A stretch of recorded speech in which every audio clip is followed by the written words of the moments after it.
రాయలసీమ ప్రజలు అద్భుత చైతన్యంతో మొన్న ఎన్నికల్లో 10కి 7 సీట్లతో కడపలో గెలిపించారు.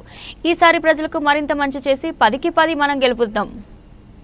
ఈ రోజు కడప గడ్డపై జరుగుతున్న ఈ మహానాడు చూస్తే ఎన్నికలై ఏడాది జరుగుతున్నా మీలో ఆ కసి, ఉత్సాహం, ఉద్వేగం ఏ మాత్రం తగ్గలేదు.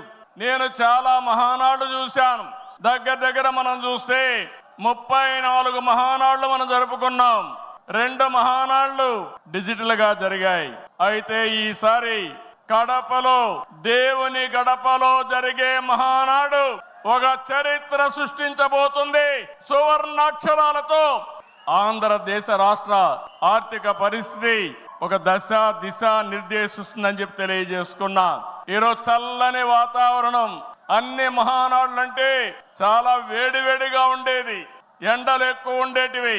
ఒక ప్రశాంతమైన వాతావరణంలో, ఆహ్లాదకరమైన వాతావరణంలో ఈరోజు కడపలో మహానాడు జరుగుతా ఉంది.